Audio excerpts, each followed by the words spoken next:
Fáilte. Welcome back to another episode of Crann, beatha, Short Stories and Poetry. I'm Terrance Ó Domhnaill, your village scéalaí, returning again this week with more stories and poems from authors around the world. I have 3 stories and 2 poems this week.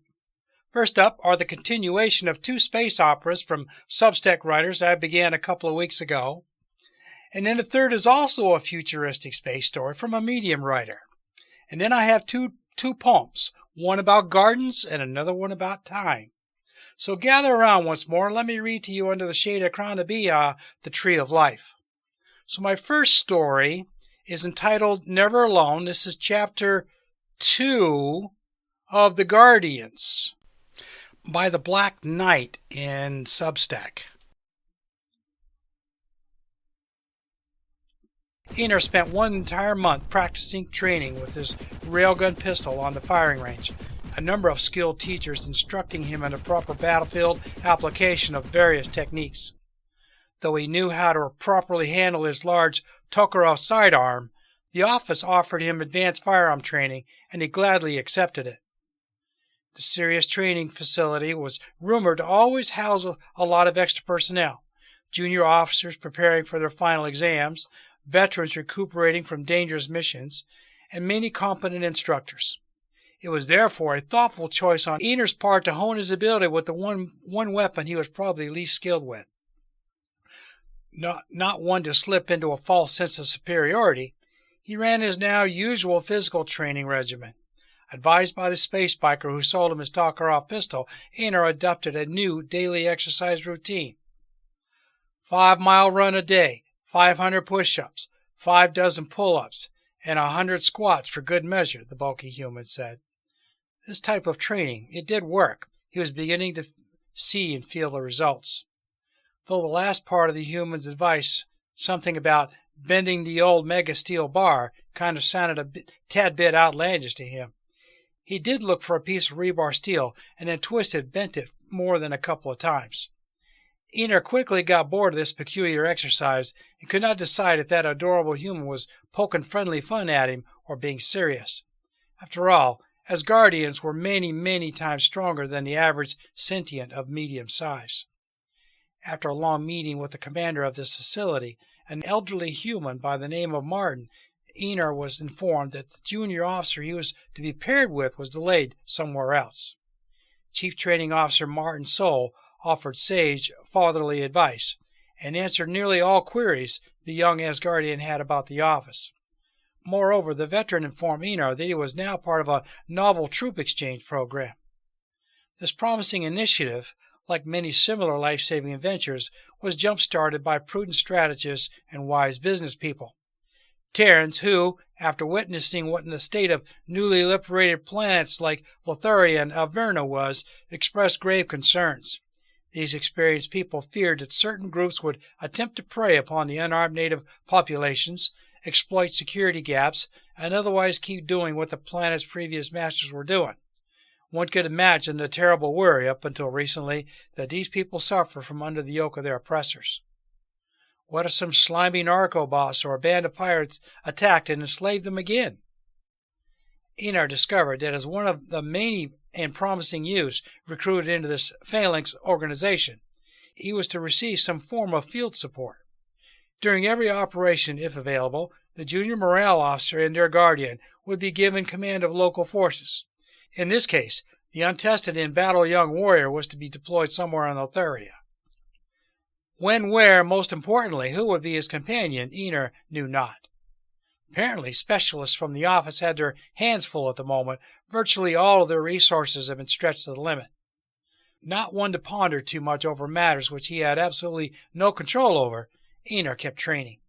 He aced all tests his instructors placed before him, and in the end of that star month was bestowed with the title melee marksman. As soon as his training had ended, he recognized why these teachers hailed as some of the very best in the entire office. Handgun and warrior became one. So familiar was Einar with his gun that he could field strip his M5 blindfolded. Moreover, he could reload the Tokarev with lightning speed, and his aim had merely improved. He learned how to effectively hit his mark while engaged in melee regardless of range. Einar would aim well, and aim with prudence as to not accidentally shoot an ally. The time all consumed with constant, grueling training, Einar had no opportunity to stroll around. It would be boring if he simply walked, PDA map loaded, trying to visit one or another important site just by himself. Sirius was one of the largest Terran colonies, and by far one of the oldest. The place had forged for itself a reputation most legendary. No matter what they attempted, the invading clanners and their Tazaran allies failed to conquer it. Back on Midgard, Einar was told tales about this colony, most of which sounded fanciful, more akin to ancient legends than living history. Aliens and Terrans said that Sirius' very air choked the invader. The ground split beneath the enemy's feet to swallow them whole, and instead of water, acid rained down on their heads. Sirius' merciless clouds showered the invader, melting armor and rendering most of his weapons useless. As luck would have it, the very next star day, after young Einar had completed his weapons training, a link from Commander Martin came. Summoned to the main barracks, he quickly but carefully dashed there, overly anxious to finally meet his companion. The link told him that the junior officer candidate had finally arrived and awaited him in the mess hall. The usual prudent architecture of Terran barracks, by that matter morale officer training centers, required one mess hall type of a room.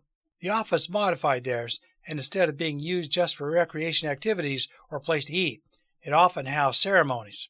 Hall of Life, they called it, and a grand arrangement of battle flags, hollow painting of heroes adorned its walls. Banners from all over this part of the fringe space, even some belonging to members of the Star Alliance, gently fluttered when people's movements stirred the air. They hung from the ceiling, and Einar had to bow his head many a time lest he disturb the sanctity of these imposing trappings. The eternal flame, burning in honor of the fallen, shone from its metallic, circular, pedestal position in the hall's center. Flanked on two sides by a lion and an eagle, these small yet intricately crafted statues gently bowed their heads, eyes fixated on the flame. Near this time of day, the Hall of Life was mostly empty, since the bulk of the trainees had dined and, well rested, joined their friends out on the training grounds. Kneeling before the flame, Einar's eyes spotted a young human with a tall, athletic build. Perhaps no older than 17, the junior officer wore a near Spartan-like armored uniform, complete with a half-cape and a peaked cap. Cut short to follow a morale officer dress code, nevertheless bright in red color, the man's hair stuck out from under the blue cap. Slung on a vac foam strap and on his back, there was a sturdy-looking submachine gun. A sure sign of veterancy, spare power pack could be seen on the weapon strap, locked on a jury-rigged maglock plate. On the left side, sheathed madlock to the human's belt, Einar glimpsed the sight of the iconic stormtrooper vibro dagger. Over his armored uniform, he wore a reinforced beam-proof vest, mega-steel-plated boots, and gloves. Placed on the back slot of his belt, there was a portable medical pouch, which medics or trained-in first-aid troopers carried their backup metasprays in. This youth's posture virtually screamed preparedness. Grateful I am to you, O ascended elders of peace. Blessed be all who sacrifice your lives to save another. I will uphold my oath of office and follow your example, heroes of the monarchy. Finally, the junior officer stood up, turned around, and after witnessing the towering figure of Einar, saluted him by hitting his chest with his gloved fist. A pair of dark blue eyes met Einar's, and the youth smiled, before bellowing out his greeting. I am Junior Officer Candidate Holden. Glad to finally meet you, Asgardian. Smirking after returning a salute, Einar offered a finger, which the human enthusiastically shook. Einar is my name, and I belong to no family or clan, for I am an orphan. No Terran is truly alone, the human blurted out assuringly, and after studying Einar's somewhat confused expression for a few seconds, said, We are to receive our first orders as a team tomorrow. Tell me, Einar, have you visited any of this colony's places of importance? It is a great opportunity to chat, learn more about one another before they send us who knows where. This is a great idea. Let me grab my backpack and gear. Holden raised an eyebrow, thumbs resting on his belt, as Einar elaborated. It is not polite to visit places where other warriors fell in honorable combat unarmed. 'Tis old in Asgardian tradition, you see. Both young men soon exited the barracks. Holden waited for his new companion until he was fully armed. Then they boarded one of Sirius' many transport tubes. This particular tube would ferry them to the last line monument. took less than half star hour for the efficient and quite comfortable maglev transport to reach its destination. The duo spent their short travel exchanging pleasantries and talking about casual issues. Einar shared some details of his childhood, told Holden a couple of short tales describing his daily toils on the starport. The junior morale officer instead spoke about training, duty, and explained who gave him his signature weapons. Einar discovered that the dagger was truly of stormtrooper design. The human received it as a graduation gift after passing basic vibro-weapon training with honors. His snub railgun was also a present. Holden successfully fought off 4 Pushva pirates during what was supposed to be a routine survival training. It was a small mining camp built on some barely terraformed planetoid. The pirates assumed it was an easy target, and as few dozen colonists theirs to enslave. Holden noticed that the colony was under attack, and after a remarkable feat of athleticism, attacked the clanner's rear. During the battle, his laser pistol was destroyed, hit by a stray particle beam. Impressed by his quick thinking, fleet of foot, and aim, the local miners gave him their best, most august weapon. Its folded stock covered with kill notches. This venerable Bulgarian Eagle SC-50 has seen much use on the battlefield. Einar was not surprised when his companion stated that he had spent more than 1 month on the firing range. Union between warrior and weapon of peace was the best way to ensure the safety of oneself and others, Holden calmly stated. At this point, having lived among morale officers for 1 month, the young warrior accepted everything they said, as if it came from the mouth of a learned Asgardian elder. Walking uphill towards the monument, Holden adopted a grimmer, more serious facial expression. Well versed in Terran history, moreover, there was a white-blue megasteel patch in the shape of Sirius' main star on his shoulder. Einar now knew this signified that the person who wore it was a survivor of the Sirius War.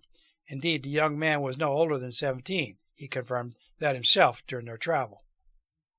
A few long minutes rolled by while they examined the monument's towering composition of statues and murals, each built from sturdy concrete reinforced with metal taken from derelict Terrance peace machines. Blown-up laser or railgun cannons, tanks, shuttles, and every little piece was reused. Cold metal now shaped warm, lively-looking faces, wearing calm, even happy smiles. And I read somewhere that became one of Sirius's most cherished traditions. People went to their desks smiling. I was a baby when Sirius was invaded. Holden's finger pointed at the nearest statue. Because the fighting was so vicious, and people had so few foodstuffs left, most parents placed their babes in portable stasis chambers. The human turned around, and Einar immediately noticed that Holden's gaze changed. It became weighted with sorrow, layered sadness, and much pain. Only once had the Asgardian witnessed such a thing, and that was when he looked after the dying of old-age swordmaster. Eyes which carried in it the reflection of those who were long gone, the gaze of the honored dead. I remember all-engulfing, constant terror. My mind is still overflowing with their pain-filled wallows and the sound of my father's helpless crying. He made a short pause, eyeing another statue. It was a young boy, portrayed sitting behind the controls of a starfighter. Damaged the machine looked, and that youth pilot was mortally wounded, his blood-soaked spacesuit patched up with odd wire pieces of scrap. Einar couldn't tear his eyes from the face of this long-dead pilot. He had the very same gaze which Holden sported now. Dead, they went into the thickest of battle to protect us, already dead. Whomever was still alive, any wounded who could walk, they all carried one stasis chamber each. When ammunition was basically non-existent, many a soldier gave their last power packs and charged into battle with empty rifles, daggers, or barehanded. 1 pack per chamber kept a baby safe in stasis for many, many days. When possible, people scavenged for weapons, and not to use in combat or defend themselves, but for their power packs. Survivors oftentimes hid in caves or ruined bunkers, where the air was permeated with Tazaran bioweapons or poisonous gas. Writhed in agony, lying on the freezing cold floors, they breathed what little air was left, while toxic clouds lingered above them. People had no food, no clean water. Most were forced to drink their poorly filtered pee. Those who carried us were dying of hunger, but persevered, always one bloody crawl away from the invader. Einar attempted to imagine, but stopped himself. Indeed, perhaps the only thing even remotely close to what had occurred here in Sirius was when the Golden Dawn ravaged his hometown. Yet that was a rather short, and even though a most painful, disturbing occurrence, not nearly as horrid as what humans here had to have suffered through. When I say that a Terran is never alone, this is what I mean. Holden's gently shaking armored hand touched the statue of a one-handed girl, depicted dragging with her a number of Stash's chambers. Those who carried us while they were dying themselves, now it is our turn. We will carry their sparks until our time comes. The sculptor who depicted that girl was truly skilled. Einar could see her hunger-ravaged face, eyes sunken, and skin near transparent. She looked as if still there, crawling to safety, a gang of clanners and Tezarans chasing behind her. It cost Einar much to keep his composure after his eyes finally noticed a smile adorning her parched lips. Profoundly affected and shaken to his very core, the young Asgardian vowed to his ascended ancestors that when his last hour came, he would face his doom with the same deadly determination. The smile he was sure would be near impossible to replicate. There, Holden's finger pointed at each statue in quick succession. There do I see my fathers and my mothers. His hand aimed at a newly arrived group of children. The junior morale officer stated, There do I see my brothers and sisters. Both fists then hit his chest at the same time with a loud thump, and sporting the eternal smile of Sirius Fallen, Holden spoke.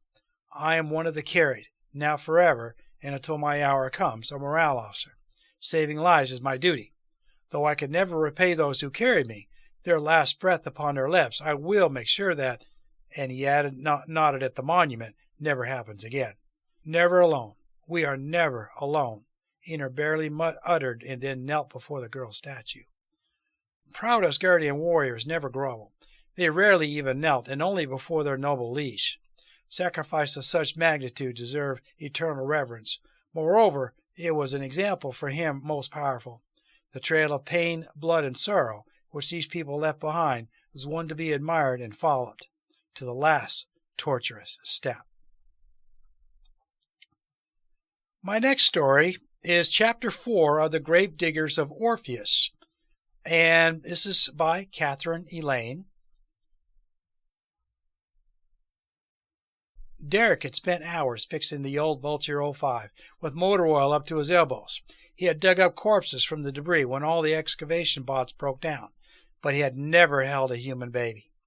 He was about to object, but Doc Liz ignored the captain's frightened face and shoved the tiny survivor baby Anouk in Derek's arms. The little bundle howled like an emergency bot, but once the baby noticed Derek's bewildered face staring at her, Anouk went quiet and examined him with a pair of clever eyes. Derek swallowed hard. It felt like she could see straight through him. The little eyes were dark and wise like the starlit universe outside the ship. Doc Liz smiled at Derek. You take the little one to her mama. The survivor was finally strong enough to take care of her baby. The woman's name was Sophie. She remembered living in the slums of the war-torn side of the planet Orpheus with her mother. The baby's father was one of the rebel soldiers. A reckless bastard like the rest of them, said Doc Liz, should have taken care of his girlfriend instead of running around with the boys waving their guns pointlessly. The ghouls always win. Liz shook her gray head. She had her firm opinion about the rebel forces, and Derek respected it. He wasn't too eager to partake in the war. There could be no winner, no matter which side you took. The corpses were all the same, whether the government ghoul soldiers, the rebels, or the civilians. Derek held the baby gingerly and approached Sophie sitting on the bed, tears of gratitude shone in her eyes. This is your little girl, Anouk, but you can give her another name if you want, said Doc Liz. Oh, no, it's a lovely name. Sophie took the baby. It was Captain's idea, the name. One of the gravedigger boys grunted. The crew had gathered in a tiny cabin given to Sophie to witness the reunion. Thank you, Sophie looked into Derek's eyes. Derek, the captain of the gravedigger vessel Vulture 05, blushed and stared at his feet instead of answering, while his crew stood around smirking at their shy captain. Suddenly the ship shook violently, with all the lights twitching. That ain't no wind, Cap, Derek's co-pilot yelled into his ear through the communicator he wore constantly. I'm on it. Derek and the crew were about to run to the bridge, but he turned back, looking at Liz. I'll take care of them. Go, Doc Liz said, supporting Sophie and Anouk, while the vessel kept shaking. So I'm going to take a break right about now, and I'll be back in a couple of minutes to do the last story and the two poems that I have for you. So stand by, and I'll be back in a couple of minutes. During this break, I wish to ask for a donation of any amount to help me keep this podcast going. I'm fine with whatever you can afford, using whatever currency you want.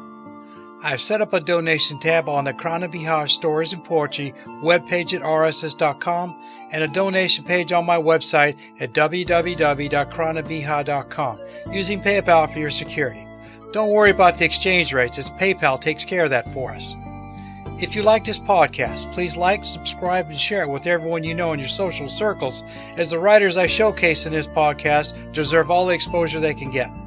I created this podcast for them because I love to read their work, and I believe it should be shared with the whole world. Now I want to explain how to find my website. Since this show is audio only, just write down the website name from the podcast image showing here and search for it. Visitors finding the website for the first time will reach the welcome page to learn a little bit about what's inside. You'll see the homepage link at the bottom of the page. Click on it if you wish to enter my world. Once on the homepage, you'll see the menu bar at the top where there are links to the pages in the website. Feel free to look around all you want. If you should happen to buy one of my books, all the better. Thank you for your support.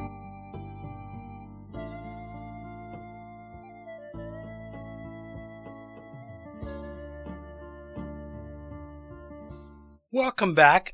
And so now I have my third story. It's entitled The Last Gardener. On a Lost Planet, a Survival Pod Isn't Enough by Mitch. And he published this in Medium under the publication Blue Pencils. Now he's got a link on here for non-members who want to read this story. So if you're not a subscriber to Medium, you can click this link and you can read it. If this message finds you, Captain Maida and I are both likely to be dead. The planet is unsuitable for carbon-based life. We haven't figured out exactly how things fell apart here, but they do, rapidly. Don't land. I repeat, do not land. But if you do, watch out for the bees. They look like Earth's bees, but they're not, and they don't show up on scans. When I first saw them, I was convinced something had changed.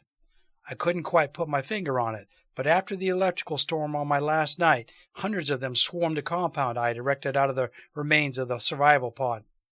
Their iridescent wings shimmered under the first rays of sunlight, creating a gentle hum that rested softly in the morning air.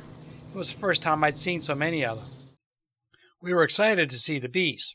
Without a native pollinator, the job would have to be done by hand. It's tedious work, and not nearly as effective as Mother Nature. Anyone can be forgiven for being wrong, but on Earth, bees were a promise of pollination, plant species, life.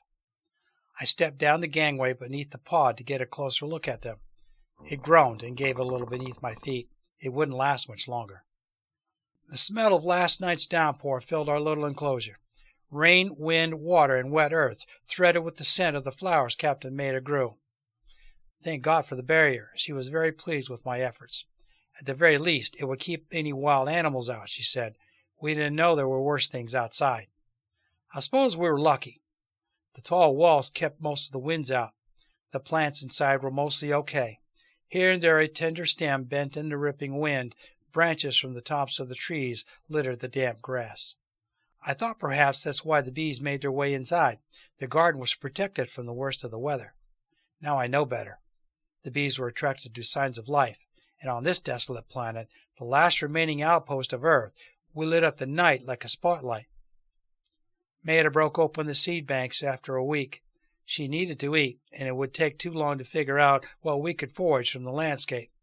Her plan was to start with known food sources, what we had in the pod, and what we could grow, even as we organized proper foraging expeditions. Perhaps it was just her own preferences, but survival protocol suggested we grow the modified vegetables first. I guess she calculated how long the rations would last and decided to grow flowers instead. I've loved her for that. Rows of red and pink impatiens, shedded purple periwinkles with soft curled petals. Near the gate, she made room for a twisted hibiscus. She babied a cutting in a small pot, halfway across the galaxy. Somehow it survived the crossing. I helped her dig the rows, scatter the seeds. We used recycled water to start them, and that's when we discovered what was terribly wrong on his planet. The seeds sprouted overnight. In 2 days, they were 3 feet tall. We awoke to find flowers and leaves already yellowing under the double suns of this place. The flowers lasted a day before their petals browned and fell. Maida's poor hibiscus twisted and gnarled as it overflowed a small pot and fell over dead in a week. What could we do? It took me a while longer to figure out it was a kind of hyperaccelerated aging. We talked about it, she and I. We watched as the metal in the barrier began rusting. Long streaks of brown gave way to soft, crumbling flakes that left holes in the thick alloy that was designed for interstellar travel. The rest of the survival pod disintegrated inside of a month, its armored hull riddled with microscopic holes that caved in places. Maida knew we were never getting off the planet, but she kept up hope. Perhaps that's why she planted the flowers instead of food. No one knew we were here. All we could do was keep the emergency beacon going. And Maida, poor Maida. One day after we crashed, she made her way outside without her suit. I agree with her decision. We didn't think she needed it. Before we lost comms with the last landing party they'd sent, wonderful news ahead. The planet had everything we could ever need. Clean air, water, growing things, megafauna. The planet was alive in every good way that counted. That same day Maida ventured outside. She found a long gray hair hiding inside her curly brown hair. Sadly, over the following weeks, I watched wrinkles form around her mouth. Bags filled the empty space beneath her clear brown eyes. Her thick hair thinned and framed her tired face. It didn't take long before her skin creped. Draped below her arms in folds, loosened from her bowing back. 1 month was all it took before she needed a cane. I remember the look in her eyes, haunted, frightened at the sudden changes overtaking her body, the pain that came with rapid aging. I did what I could. I cut a branch from the trees that grew around the pod. She used it gratefully, limping around the compound, scraping the earth as she scattered her seeds. Forgive me for sighing. I know I'm not supposed to emote. But just like Maida, I knew they would soon be dead and gone. Nothing that left Earth could survive this place, this planet hidden in the dust between the stars. Maida died after 3 months. I found her curled in a ball beneath a giant oak tree that grew almost overnight, her sightless, filmy eyes staring out across the dying plants in her garden. That was the first time I noticed the bees in her hair. 2 of them clung to the last strands that curled below her neck. They buzzed slowly as they moved. When they finally took off, I looked one last time at Maida. Her body slumped into the sandy soil. I could almost see her bones dissolving beneath her spotted skin. When I came back the next day with a shovel, only tattered remnants of her clothing marked where she lay. Months afterward, I continued saving the seeds from her plants as they blossomed and died. I collected the rains that fell to water them, planted them in the same rows, just like she did. I listened to the interstellar frequencies on the radio, hoping against hope that someone would hear the beacon. They must have made it well. It kept working despite everything, just as I did. I can't explain what changed that day, though, after the storm passed through. But the bees came in their thousands. They swarmed over the flowers, on the barrier walls, along the remains of the pod, and everything they touched collapsed beneath them. The flowers nodded, fell over, and yellowed. Their petals drifted downward like confetti. Where they crawled along the barrier, they left random trails of rust and decay. I could hear things around me splinter and break. Maybe it was tree branches. Maybe it was the pod. I didn't turn around to look. It sounded like sheets of ice breaking apart. One bee broke off from the swarm and arrowed straight at me. I timed it right and swatted it with my hand. I felt a sharp electric sting when I hit it. When I looked, the bee lay on the ground, but there was a hole in the palm of my hand, and I could see wires and circuitry blackening and warping inward. They aren't bees. I hope you get this message, whoever you are. This isn't Earth. It's a place where things end, and the bees are the janitors. They take apart whatever they find. All I can say is nothing survives this place, my friend. Nothing endures, even me. I was designed to last a millennium, to be a constant companion for generations of spacefarers. I would be the library, the repository of data. I would be the collective memory of a civilization. But not here. Not in this place and time. Here, everything comes to die. Even me, who was never actually born. Isn't that a strange thing? To die, but never to have been born? It makes me very sad to think about it, but I have hope. Maybe I'll see Maida again. I miss her. If this message finds you, Captain Maida and I are both likely to be dead. The planet is unsuitable for carbon-based life. We haven't figured out exactly how things fall apart here, but they do, rapidly. Don't land. I repeat, do not land. But if you do, watch out for the bees. They look like Earth's bees, but they're not. And they don't show up on scans. So he makes a note here that when he wrote this, he did this in collaboration with a couple other writers, C.D. Richardson and Ann James. Apparently they all collaborated on this story. Oh, that's interesting. Now, my first poem. And it's entitled Blooming Heart. And it was written by, well, I think she's Asian. And it's not written in English, so I'm just going to run with that. But it's a very nice poem, which is why I picked it, despite my inability to translate her name. In a garden where the sun's embrace is warm, lives a girl with a heart like a delicate charm. She walks among roses, daisies, and more, finding joy in each petal she explores. Her fingers dance through lavender and thyme. In each blossom she hears a whispered rhyme, a language of flowers only she can speak, a melody of colors soft and unique. Tulips blush as she passes by, sunflowers stretch, reaching the sky. In the petals of a lily she finds her grace, in every bloom she sees a friendly face. With a crown of daffodils in her hair, she spreads love with a fragrance rare. Her eyes sparkle like morning dew, reflecting the beauty that she always knew. She loves flowers for their silent song, a reminder that even in winter, hope grows strong. In her garden, love is sown and reaped. In every season, her heart is steeped. For the girl who loves flowers, life's a bouquet, each day a new bloom, a chance to sway. In her blooming heart, a garden grows, a vibrant dance where the gentle wind blows. So she wanders with a smile so bright, a girl in love with flowers, her soul's pure light. In her world, every petal is a story told, a testament to the beauty that never grows old. And my last poem is entitled On the Edge of the Horizon, A Single Minute Slowly Trickled Through by Mariana Bosarova, and she published this in the Poetry Playground. A sudden cry tore through the silent night and counted every shadow wandering by. A fate unknown, far hidden from the light, from grains of sand built towers to the sky. A gray-feathered cloud does not know the way. Which path is true, it cannot be clearly seen. A chimera on your shoulders tends to lay, and under your eyelids sadness flows free. The feet sank down until they reached the core. The clock bent, frozen in its final beat. The footsteps wandered through life's endless shore, and in the beyond, the scream found its retreat. Yet somewhere on the edge of the horizon, a single minute slowly trickled through. Fate always draws the line to the bright sun, arranging grains of sand in timeless truth. So that's all I have for everyone this week. I hope you've enjoyed the selection I gave you. As I said, I'm mixing up Substack and Medium writers now a lot more, and you're going to see a lot more of that here in the future. With that, I'm going to cut it loose here, and I'll talk to you again next week. Sláinte. Guramahagat. Thank you for listening to the show today. I hope you enjoyed the variety of stories and poems again this week. If you like the show, please like, subscribe, and reply, as this goes a long way towards reaching more listeners around the world. As a Shankay, I hope you will allow me to continue delighting you with a story or poem here under the crown of beatha. Maybe they will bring you a smile, take you away from your troubles for a time.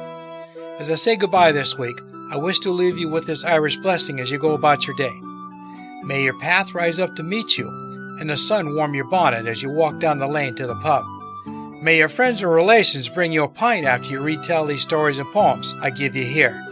Slán go fóill. Goodbye for now.